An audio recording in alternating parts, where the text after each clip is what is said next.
ہلاکت والا راستہ۔ شیطان یہ پٹی پڑھاتا ہے، ارے دنیا کی زندگی ہے، ٹھاٹ باٹ کر لو، خوب مزے کر لو، اپنی چاہتوں کو چل لو، خواہشات پوری کر لو، مرنے کے بعد دیکھا جائے گا۔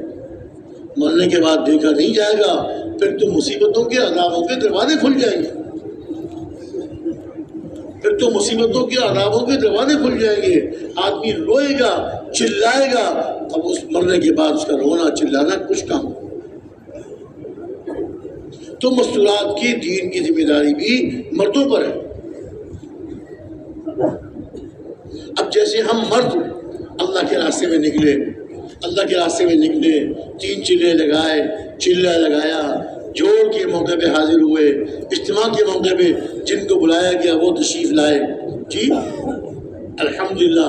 اس طرح وقت لگانے سے اور موقع و موقع یہاں رائے میں تشکیل میں جانے سے اللہ تعالیٰ ایک فکر نصیب کرتے ہیں، دین پر چلنے کا شوق عطا فرماتے ہیں، اللہ کے حکموں کی پورا کرنے کا شوق عطا فرماتے ہیں۔ تو جیسے مرد وقت لگاتے ہیں اور ان کو دین میں چلنے کا شوق پیدا ہوتا ہے، آخرت کی فکر پیدا ہوتی ہے، اور دنیا کے فنا ہونے کا یقین دل میں اترتا ہے، دنیا کے ختم ہو جانے کا یقین دل میں اترتا ہے، اور دین کے مٹنے کا غم، امت کی فکر، یہ سب چیزیں پیدا ہوتی ہیں نا جی، اللہ کے راستے میں نکل کر پیدا ہوتی ہیں بھائی نہیں؟ ایسے ہی مستورات کو لے کر مستورات کا وقت لگوائیں گے تو ایسے ہی ان کے دلوں میں بھی یہی دین پہ چلنے کا شوق، اعمال کا شوق، اور اعمال پہ چلنے کا شوق، اور گھر میں دین کا ماحول ہو، ہمارے بچے دیندار بنے، ہماری بچیاں دیندار بنے، ہمارے بچے دیندار بنے، یہ عورتوں میں بھی شوق پیدا ہو، آخرت کی فکر اور دین کے مٹنے کا غم اور امت کی فکر، امت کا غم یہ پیدا ہو۔ بعض علاقوں میں لوگ اپنی مصروفات کو ساتھ لے جانے سے کتراتے ہیں، گھبراتے ہیں، شرماتے ہیں، کہتے ہیں کہ بیوی کو لے کے میں جاؤں، عورتوں کو لے کے جاؤں، شرماتے ہیں۔ میں عرض کیا کرتا ہوں، دیکھیں اگر بیوی بیمار ہو جائے ڈاکٹر کے پاس کو لے کے جاتے ہیں کہ نہیں لے کے جاتے؟ اب چھوٹا شہر تھا ہمارا، گاؤں تھا، بیوی بیمار ہو گئی، گاؤں کے ڈاکٹر کے پاس لے گئے، ڈاکٹر نے معائنہ کیا، دیکھا بھالا، اس نے کہا کہ بھائی میں تو چھوٹا ڈاکٹر ہوں، اس کی بیماری، آپ کی اہلیہ کی بیماری مجھے پیچیدہ لگتی ہے، اس کو شہر کے بڑے اسپتال میں لے جاؤ۔ جاتے کہ نہیں جاتے؟ اب جسمانی بیماری جو صرف دنیا کے لیے دنیا میں ہے، اس کے لیے اپنی بیوی کو ہم گاؤں کے ڈاکٹر کے پاس، شہر میں بڑے اسپتال میں لے کے جاتے ہیں، حالانکہ یہ بیماری، اس کا اثر صرف دنیا کی زندگی پہ ہے، موت کے بعد اس سے کوئی تعلق نہیں، ختم۔ اگر خدا نہ خواستہ روحانی بیماری ہے، نماز میں سستی کر رہی ہے، نماز قضا کر رہی ہے، بچوں کی دینی تربیت نہیں کر رہی، گھر کا ماحول دیندار نہیں ہے، یہ جو نقصانات ہیں اس کا اثر دنیا کی زندگی پر ہی پڑتا ہے اور مرنے کے بعد ہی پڑتا ہے، اس کا نقصان زیادہ ہے۔ اپنی مصروفات کا وقت لگوانا، اللہ کے راستے میں لے کے جانا انتہائی ضروری ہے، انتہائی ضروری ہے۔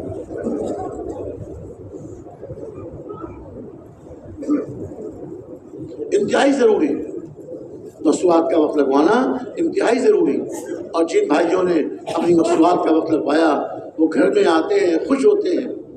مردوں نے وقت لگایا، اب دل میں دین کا شوق پیدا ہوا، دین پہ چلنے کا شوق پیدا ہوا، گھر میں آتے ہیں، بچوں کو دیکھتے ہیں، بچیاں نماز پڑھ رہی ہیں، بچے باپ کے ساتھ مسجد میں جا رہے ہیں، جی، اور نماز کا شوق، ابو نماز کا وقت ہو گیا، بچہ باپ کو یاد دلاتا ہے،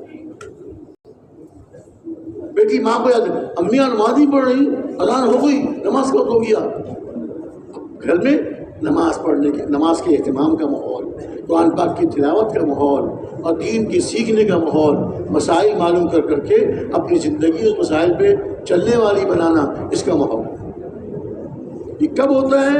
جب ہماری مستورات کا وقت لگ جائے، ان کے دل میں شوق پیدا ہو جائے، ان کے دل میں آخرت کی فکر پیدا ہو جائے، اور حضور اکرم صلی اللہ علیہ وسلم کی سنتوں پہ اپنی زندگی لانے کی فکر پیدا ہو جائے۔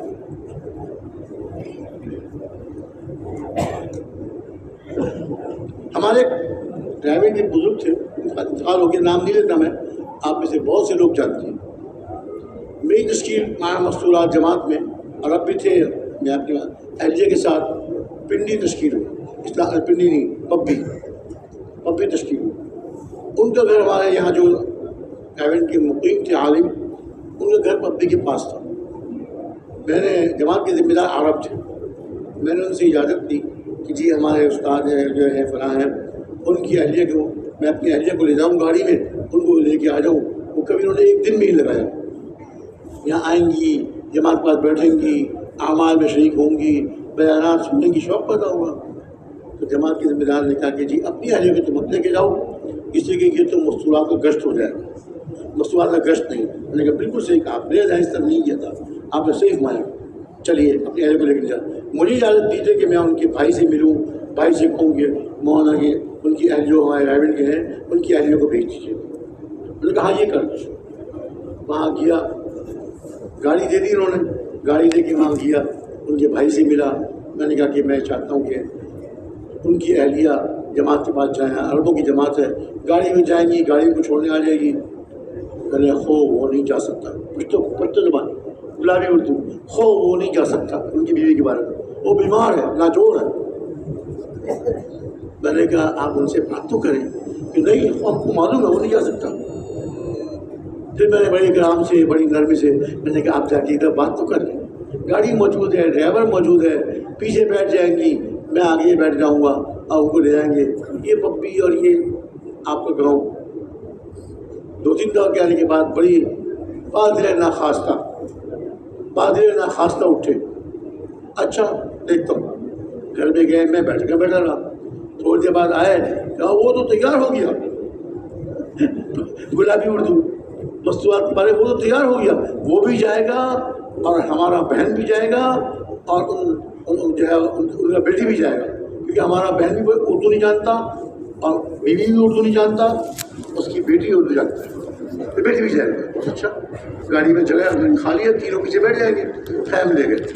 وہاں جا کے عربوں کی جماعت تھی، وہ پہنچے، پہلے دفعہ جماعت کے پاس گئی، کبھی جماعت کے پاس نہیں گئی تھی، جماعت کے پاس گئی، وہاں تعلیم میں شریک ہوئی، بیان سنا۔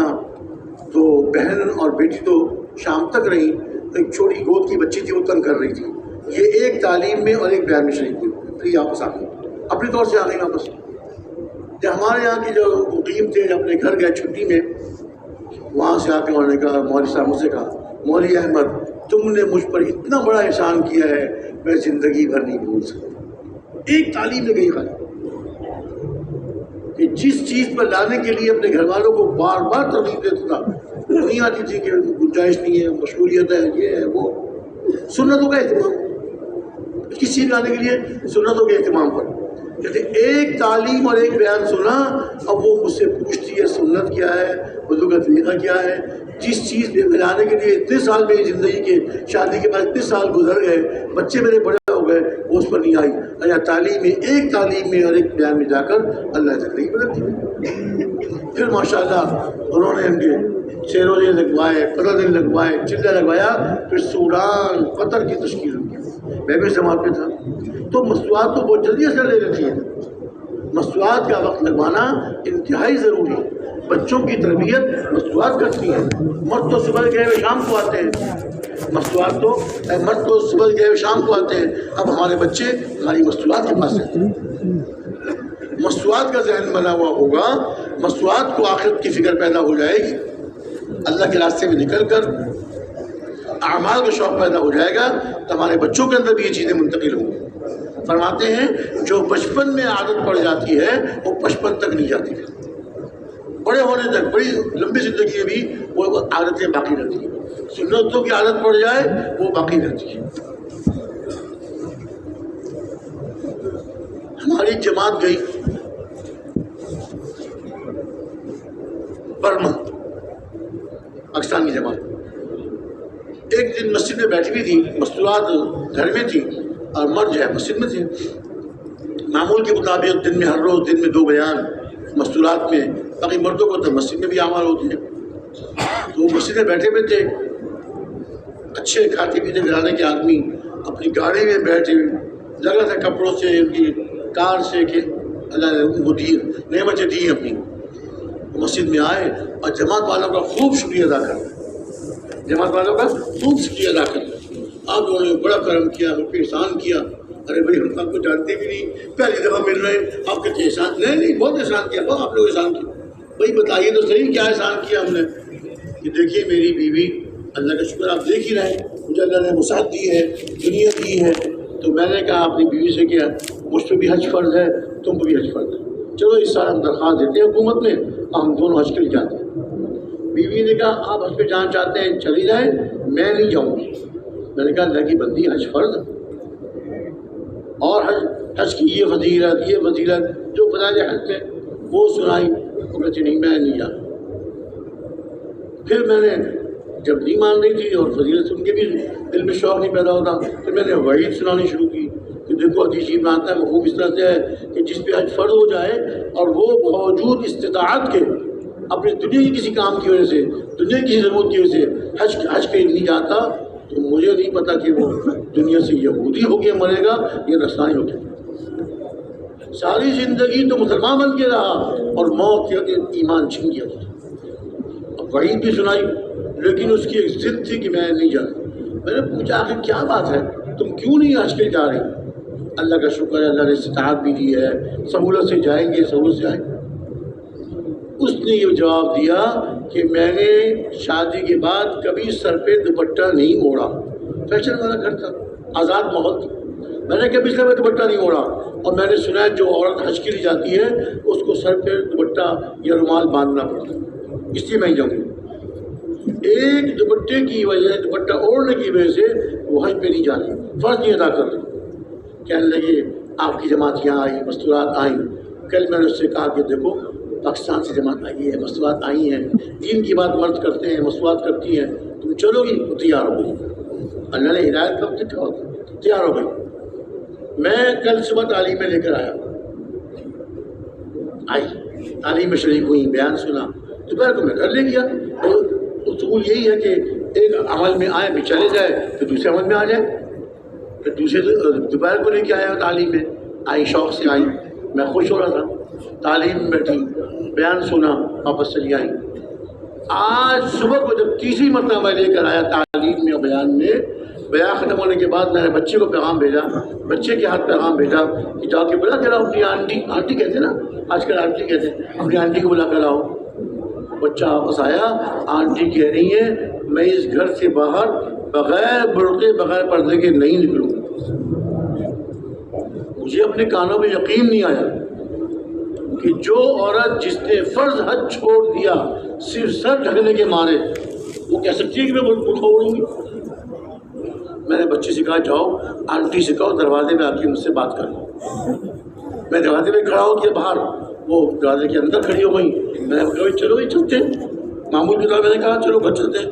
اس نے کہا نہیں، آپ گھر جائیے، شادی کے دن جو میں برقع پہن کر آئی تھی اور صندوق کے اندر بند رکھا ہوا ہے، صندوق کھول کے برقع لے کر آئیے، اب اس گھر سے ایک قدم بھی بغیر پردے بغیر برقعے کے میں نہیں نکالوں گی۔ وہ عورت جس نے فرض حج چھوڑ دیا صرف سر رکھنے کے مارے، میں تو خوش ہو گیا، میری تو عید ہو گئی، بھاگ گھر گیا، صندوق کھولا، برقع نکالا، لایا، اس نے مکمل برقع اوڑھا، نقاب ڈالا، پھر گاڑی میں آ کے بیٹھی۔ اب چلے ہم راستے میں پوچھا بھائی یہ تبدیلی کیسے آ گئی، یہ تبدیلی کیسے آ گئی؟ کہنے لگی جب آپ مجھ کو کل صبح لے کر آئے میں نے ان مسوات کو دیکھا، ان کے چہروں میں بڑا نور تھا، ان کے چہروں میں بڑا نور تھا، میرا دل کہنے لگا کہ تو بھی ان جیسی ہو جا۔ میں نے کہا نہیں میں ان جیسی نہیں، دماغ نے کہا نہیں میں ان جیسی نہیں ہو سکتی، ہمارا ماحول اور ہے، ان کا ماحول اور۔ اب سامنے دوسری مرتبہ دوپہر کو اسی دن دوپہر کی تعلیم میں گئی، تعلیم میں بیٹھی اور بیان سنا، میرے دل نے اور زیادہ تقاضا کیا، دیکھو نا کتنی پیاری پیاری عورتیں ہیں، کیسے ان کے چہروں میں نور ہے، کیسے ان کے اعمال میں نور ہے، تو بھی اس جیسی ہو جا۔ دماغ نے کہا نہ میں نہیں ہو سکتی، ہمارا ماحول اور ہے۔ آپ آ گئی۔ آج صبح جب تعلیم میں آئی تو میں اپنے دل کے ہاتھوں مجبور ہو گیا، دماغ کا میرا فیصلہ ختم ہو گیا اور دل نے فیصلہ دے دیا اب تو نے پردہ کرنا ہے اور اس گھر سے ایک قدم بھی بغیر برقعے کے نہیں نکالنا۔ اب میں نے فیصلہ کر لیا ساری زندگی اب یہ برقع باہر نکلتے میرے سر سے نہیں اترے گا۔ ایک دو دن بھی نہیں، 1.5 دن 3 عملوں میں شریک ہوئی، اللہ نے زندگی بدل دی۔ ایسے پتہ نہیں کتنے واقعات، کتنے واقعات۔ تو میرے بھائی دوست بزرگوں، مستورات کا وقت لگوانا انتہائی ضروری ہے، ہماری اپنی مستورات کے لیے بھی ضروری۔ اور جب یہ جائیں گی انشاءاللہ ملک کے اندر، ملک کے باہر، ملک کے اندر، ملک کے باہر، تو اللہ تعالیٰ ان کے ذریعے سے نہ معلوم کتنی مستورات کو ہدایتیں دیں۔ تو اپنی مستورات کا وقت لگوانے کے لیے آپ سب تیار ہیں انشاءاللہ؟ یہ تو نہیں کہیں گے مجھے شرم آتی ہے بھائی، یہ تو نہیں کہیں گے نا مجھے شرم آتی ہے، میں اپنی بیوی کو کیسے لے کے جاؤں، یہ تو نہیں کہیں گے نا؟ اچھا بتائیے، آپ اس سارے مجمع میں کون سے بھائی ہیں جنہوں نے اپنی مستورات کے چلے لگوا لیے؟ ہاتھ اٹھائیے۔ تو ہو گنتی کے چند ہاتھ اٹھائے۔ اچھا چلیے، اب یہ بتائیے کہ اس مجمع میں کون سے ایسے بھائی ہیں جنہوں نے اپنی مستورات کے 15 دن لگوا لیے؟ ہے افسوس، یہی بہت تھوڑے ہاتھ ہیں، بہت تھوڑے ہاتھ ہیں۔ اب سروزے کا تو میں نہیں پوچھتا، سروزے کے تو بہت سے ہاتھ اٹھ جائے گی، لیکن سروزہ تو بہت کم ہے۔ 3 یا 4 سروزے لگوا کر ان کے 15 دن لگوائیں، ڈرائیونگ لے کر آئیں مشورے سے، اور پھر 15 دن کے بعد ایک چلہ لگوائیں، اور اس کے بعد 3 مہینے کے لیے ملکوں میں لے کے جائیں۔ اللہ آپ کی مستورات کی زندگیاں بدل دیں گے، اور ان کے ذریعے سے نہ معلوم کس ملک میں اللہ تعالیٰ مستورات میں کام کو چلائیں گے، ہدایت کو عام فرمائیں گے۔ ملکوں سے فائدہ آ رہا ہے کہ آپ کے یہاں سے مردوں کی جماعتیں آتی ہیں، ہمارے مرد اس سے فائدہ اٹھا لیتے ہیں، آپ مستورات کی جماعتیں ہی بھیجیں تاکہ ہماری مستورات بھی ان سے فائدہ اٹھائیں۔ بہت افسوس ہوا، بہت کم لوگوں نے 15 دن کے لیے ہاتھ اٹھائے جنہیں 15 دن لگوائے، اور چلنے کے تو گنتی کے چند ہاتھ اٹھے تھے۔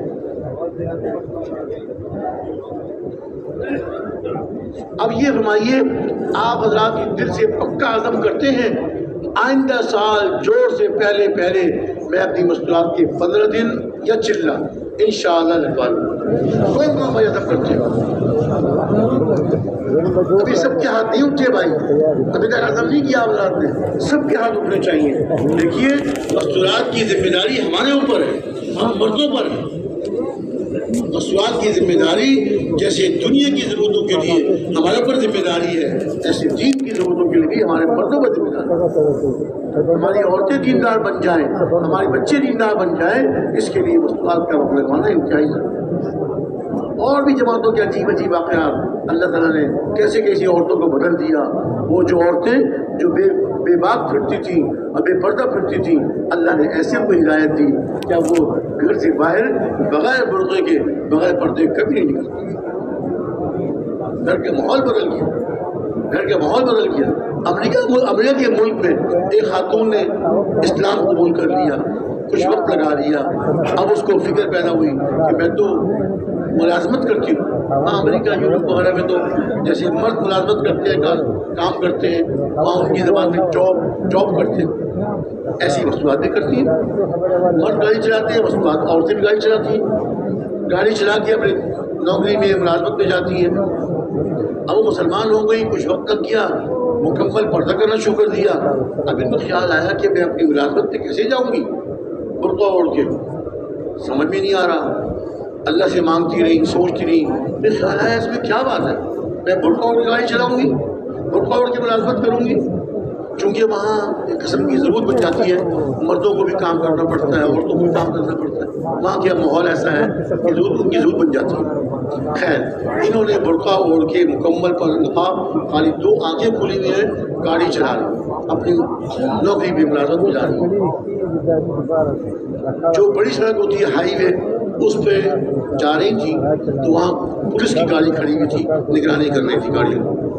اس نے دیکھا کہ اس گاڑی کا چلانے والا ایک نقاب پوش ہے، پردہ کیا ہوا تھا، پولیس نے سمجھا نقاب پوش، یہ تو کوئی دہشت گرد ہے۔ فوراً پولیس نے اپنی گاڑی اسٹارٹ کی، ان کی گاڑی کے پیچھے لگا دی۔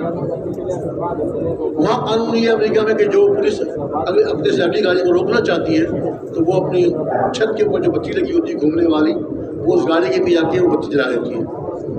گاڑی چلانے والا سمجھ جاتا ہے کہ میری گاڑی کے پیچھے پولیس کی گاڑی ہے, اس نے بتی جلائی ہے, اپنی گاڑی روکو. بات تو کر نہیں سکتا, گاڑی دونوں گاڑی چل رہی ہے. تو یہ اشارہ ان کے قانون ہے, یہ اشارہ ہے. جب اس نے اپنے پیچھے کے شیشے میں دیکھا کہ پولیس کی گاڑی ہے اور اس نے بتی جلا دی ہے, مجھے رکنے کا اشارہ کر رہے ہیں. انہوں نے گاڑی ایک طرف کھڑی کر دی.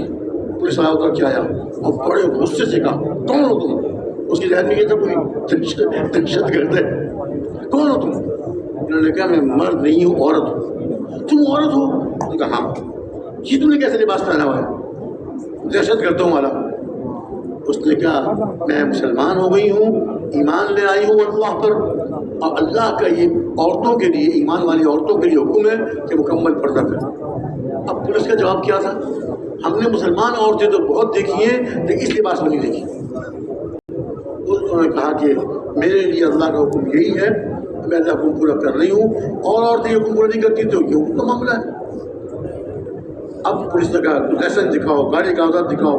سب چیزیں پوری تھیں, اس کے بغیر تو وہاں چل نہیں سکتے. لائسنس دکھائے, سب چیزیں پوری. پولیس کو اطمینان ہو گیا کہ دہشت گرد نہیں تو عورت ہے, اپنی جاب پہ جا رہی ہے, ملازمت پہ جا رہی ہے. اب اس نے سارے کاغذات واپس کیے اور ان کا معذرت کی ان سے کہ میں نے آپ کو روکا, آپ کو تکلیف دی. اب ان خاتون نے یہ سوچا کہ اس نے تو اپنا فرض ادا کر دیا, میری تحقیق کر لی, کاغذات چیک کر لیے, کاغذات دیکھ لیے, لائسنس دیکھ لیا, اب جو میرے اوپر فرض ہے مجھے وہ کرنا چاہیے. ان خاتون نے جو بھی نئی مسلمان ہوئی تھی اور نیا تبلیغ وقت لگایا تھا, اس پولیس والے کو اپنی انگریزی زبان میں دعوت دی. ایسے دل سے دعوت دی, اللہ سے دعا مانگ کر دعوت دی. اللہ نے اس کے دل میں اتاری اور اسی وقت وہیں کھڑے کھڑے کلمہ پڑھ کے مسلمان ہو گئے. پیاس کر رہا ہوں نہ معلوم ہماری مستورات کے ذریعے سے اور مستورات کے ذریعے سے جو دین پر چلنے والی بن گئی, دین کی محنت کرنے والی بن گئی, اللہ تعالیٰ کتنے گھروں میں دین لائیں گے, کتنی مصروفات جہنم کی آگ سے بچ کر جنت میں جانے والی بن جائیں گے. آپ چاہتے ہیں کہ نہیں چاہتے بھائی؟ اگلے سال تک کون 15 دن چلے لگوا لیں گے انشاءاللہ؟ پکا عزم ہے نا بھائی. اپنی دنیا کی ضرورتوں کی وجہ سے اور دنیا کے کاموں کی وجہ سے مصروفات کو پیچھے تو نہیں کریں گے. یہ تو نہیں سوچیں گے کہ میں اپنی بیوی کیسے لے کے جاؤں, یہ تو نہیں سوچیں گے بھائی. ارشاد فرما دیجیے انشاءاللہ تعالیٰ اگلے سال سے پہلے 15 دن بھی اور چلہ بھی لگوا رہا ہوں انشاءاللہ. سب بھائی ایک دفعہ انشاءاللہ سے اقرار کر لیں انشاءاللہ. اللہ کی توفیق سے اللہ تعالیٰ مجھے بھی توفیق عطا فرمائے, آپ سب کو بھی, اور ساری امت کو اللہ تعالیٰ اس راستے میں نکلنے کی اور دعوت والی اس مبارک محنت کو اپنی زندگی کا مقصد بنا کے سب کو کرنے کی توفیق دے. اب تھوڑا وقت رہ گیا اذان میں. جن بھائیوں نے وضو کرنا ہو وہ وضو کر کے صفوں میں آ جائیں, جن کا وضو ہو وہ صفوں میں بیٹھ جائیں اور آپس میں ایک